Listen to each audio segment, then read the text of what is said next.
This program is brought to you by Emory University. Tell us, Mr. Wayne. What do you fear?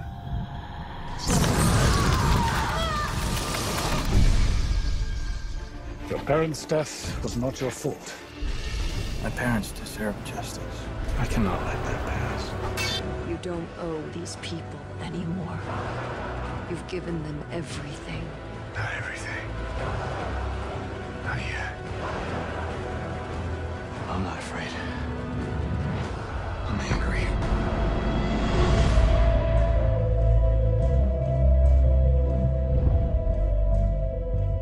Well, you can't really understand Bruce Wayne without thinking about and understanding the childhood trauma of seeing his parents murdered in front of him. And really so much of what he has become is reflected from that early experience, from that trauma, and how he's coped with it, managed it, what he's done with it to form his identity. And for Bruce Wayne, there are ways in which he's handled it very well, and there are ways in which he's handled it not so well. After a trauma or a tragedy where you lose important people in your life, there are many different ways you can handle it.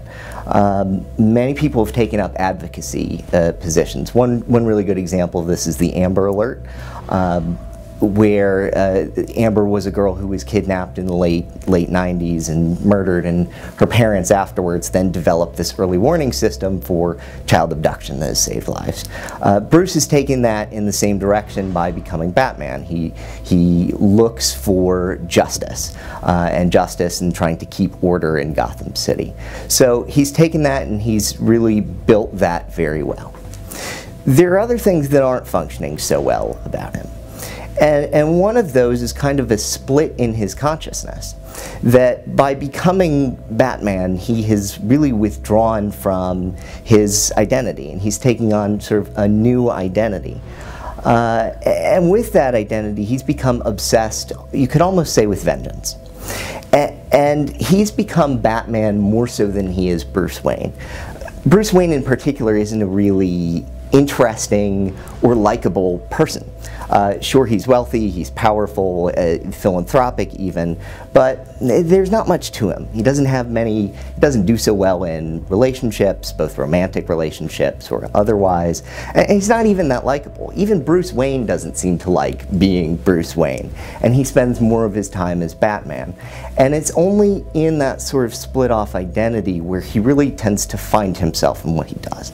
But then there are ways in which he obsesses over it, and it comes at great cost because he can't really form stable relationships, and it comes at great physical, emotional toll for him.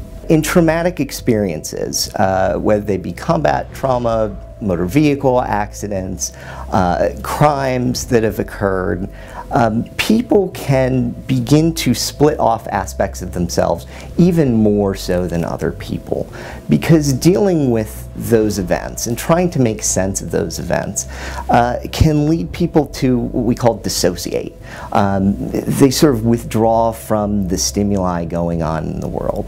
One of the things to know about Bruce from childhood is that he had a bat phobia. Mostly when we have an intense fear of something or a phobia, the response is to run away, sort of freeze up, feel really anxious, get tense, and move away from that so that you're avoiding the thing that's making you the most anxious. There are some people, and I think Bruce is an example of this, who have what we call counterphobic reactions.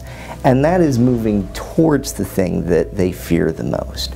So an example of this is someone who's afraid of heights, but then they love climbing mountains. It's a challenge for them to address. It fills a sort of adrenaline rush that pumps up that you get through. And you get the sense with Bruce and Batman that this phobia, that he thrives on becoming Batman, engaging that in its fullest. It brings him to really his best game to fight these enemies. And also, he says it instills fear, his own fear, and he projects it outward and is able to instill it in his enemies. animal phobias are actually very common in children. Freud actually said that animal phobias actually reflect fears of the father that are projected onto the animal. Now you can take that for what you will, but fathers play a very heavy role in Bruce Wayne's psychology. One of his deepest fears that he's talked about in other stories, I'm not sure if the movie, but one of his deepest fears is letting down his parents, and they are big shoes to fill. His father has built this mega corporation. He was a respected doctor who helped people out. So Bruce is constantly living under the shadow of trying to live up to his father. So I think Bruce is compensated by collecting these sort of father figure mentors over his life. Early on, it starts with Commissioner Gordon, who, after his parents' murder, sort of took Bruce under his wing. There's also, of course, his butler, Alfred, Lucius Fox in the company.